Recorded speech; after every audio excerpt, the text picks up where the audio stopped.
Once again, good evening. And I want to get started and get back to talking about political culture types.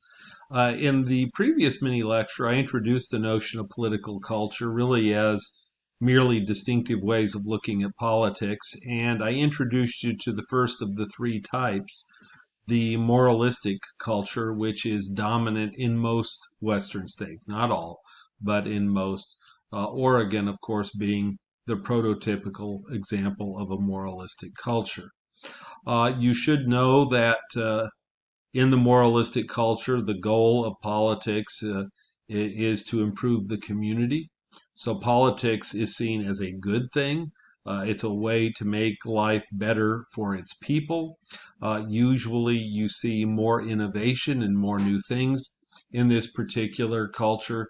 And in the mini lecture, I discussed the three provisions for direct democracy: the initiative, referendum, and recall. And you should review them because you will see exam questions related to the initiative, referendum, and recall.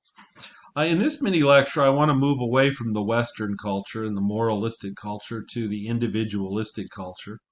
I just want to say a few words about the individualistic culture. As you can see in your notes, this is the dominant political culture of northern states, with New Jersey and really Illinois. And depending on which volume of Elazar's that you get, in some editions of Elazar's book, he uses New Jersey as the prototypical individualistic state. And in other examples, he uses the state of Illinois, so you could put New Jersey or Illinois there. The goal or the overarching objective in this political culture is to get things for yourself and your followers. So politics is transactional. Politics in this case is you scratch my back and I'll scratch yours.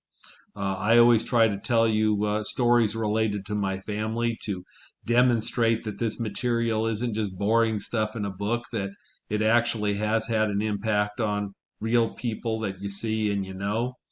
And in my case, this individualistic political culture impacted my family in this way. My grandma on my dad's side, so I'm talking about my dad's mom, she was born in 1913. And when she was born in 1913, her family had been in the city of Louisville for about 100 years. Two of her relatives, an uncle and I believe a grandfather, both became policemen in the city of Louisville. They didn't become policemen because they had special training. They became policemen because they supported the local political establishment. If any of you have ever seen the movie Gangs of New York in New York City, we're talking about this notion of transactional politics. It's often referred to as the days of machine politics. And so in Gangs of New York, if you saw the movie, right, the immigrants came off the ship. They were given blankets. In some cases, they were given shelter and food. And in return, they were expected to back the political establishment. In my family's case, my grandmother's family supported the establishment and they got jobs, in this case, as policemen. So that would be an example of the individualistic culture in this particular case. The third culture is the dominant culture of the South, the traditionalistic culture. States like South Carolina, states like Mississippi would be classical examples of this political culture. The primary goal of the traditionalistic culture, and the root word is tradition, is to preserve the status quo. So popular participation is discouraged in this culture. You are not going to see provisions for direct democracy in most southern states. If you are going to see the initiative, referendum, and recall, the one that you might see in some southern states is the referendum. because, of course, in the referendum, the people are only consulted if the state legislature puts the measure on the ballot, so it's safe. The political elites are in control, if you will. So, three very different cultures: the moralistic culture in the West, with Oregon as an example, the individualistic culture in the North, with New Jersey or Illinois as examples, the traditionalistic culture in the South, with South Carolina or Mississippi as examples. Now, as I list these states, you're going to notice, well, what about the big states? I haven't mentioned California, New York, Texas, Florida, sometimes referred to as the Big Four, at least in election time, because those are the four states that have by far the most electoral votes. Well, in the case of all four of these states, they're mixed culture types. And when I ask you on the exam, according to Randall or according to Elazar, it would be the same either way. According to Randall or Elazar, California has what culture type? And your answer is going to be mixed. We are a mix of moralism and individualism. If any of you were to look up Elazar's first edition of his study of political cultures, Elazar actually called California a mix of moralism, individualism, and traditionalism. For decades, the state of California had a political civil war. The northern part of the state was highly moralistic, and the southern part of the state was highly traditionalistic. And there still are remnants of traditionalism in California. If you were to go, for example, to parts of San Diego County, if you were to go out to the desert, if you were to go out to parts of San Bernardino or Riverside or Imperial County, if you were to go to Inyo County, for example, you certainly could find remnants of this traditionalism. But there is no question that both Northern and Southern California have become more individualistic, more transactional, more what's in it for me. But California does still have this moralism and individualism at the core of their political structure. And certainly California having the initiative referendum recall is a good example of that. So I won't ask you, California is a mix of what political culture types. I will just ask, what culture type is California? And you just need to know mixed. Now, interestingly, New York on the East Coast is a mix of the same two cultures, but the mix is different.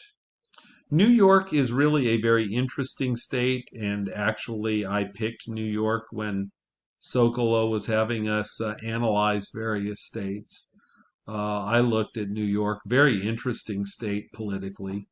The city, New York City, is highly, highly, highly individualistic. And I think whether you are a fan or a critic of Donald Trump, one of the things that I've never heard, but I believe, is that he grew up in New York City.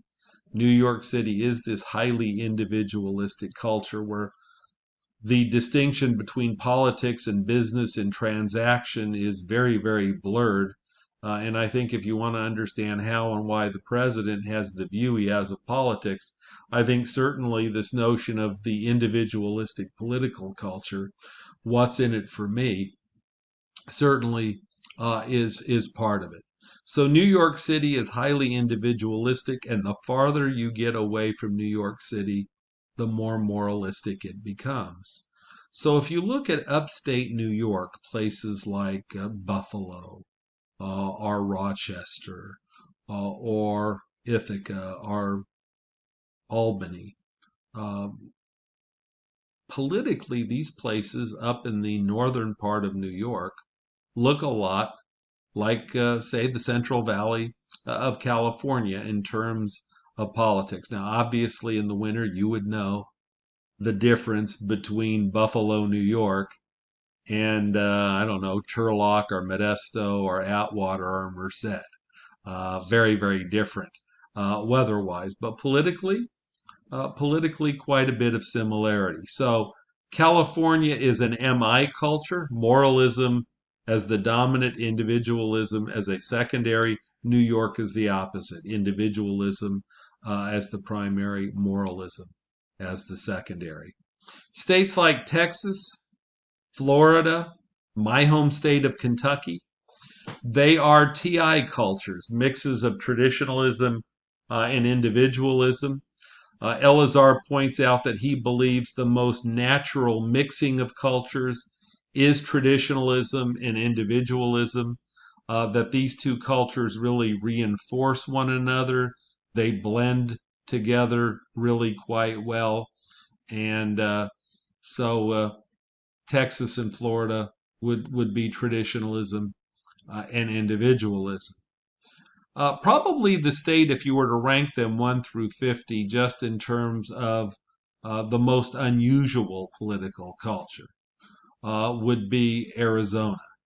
It's a TM culture, traditionalism and moralism. I kind of made a joke in the note saying it's essentially a political schizophrenic. And what I mean by political schizophrenic is, right, in a traditionalistic culture, you want to preserve the status quo. In a moralistic culture, you want to transform the status quo. In a moralistic culture, you want to have direct democracy. In a traditionalistic culture, you want to repress democracy. So if you look at Arizona, it has a mix of both of these cultures. It's taken a very hard line, Arizona has, on things like immigration, for example. On the other hand, it's also engaged in things like education reform. John McCain, who's probably the most famous Arizona politician of the last 50 years, certainly demonstrated both traditionalism and moralism.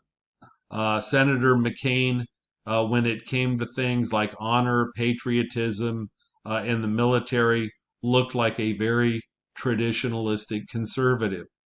On the other hand, Senator McCain uh, engaged in political finance reform with Democrats, with education reform like Democrats, was an environmentalist, for example.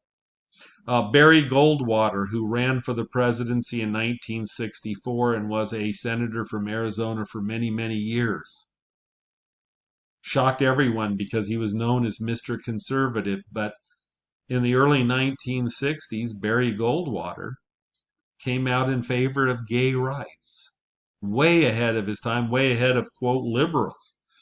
And when asked about how you could support gay rights, Senator Goldwater said, because I'm a conservative. And conservatives mean that government should stay out of people's private lives. And so it's my belief that the most fundamental right an individual has is who to love, and government should not be involved in that.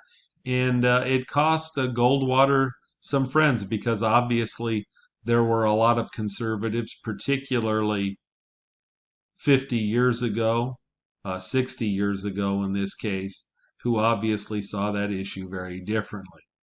So, to summarize, we have a Western political culture known as the moralistic culture, an individualistic culture in the North, a traditionalistic culture in the South, with many states, including the state of California, New York, Texas, Florida, and many others, as mixes of cultures.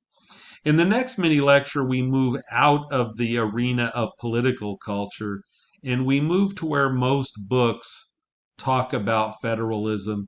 And the next topic will be the Constitution and federalism. Have a great day, everyone. Stay safe. Take care. Bye.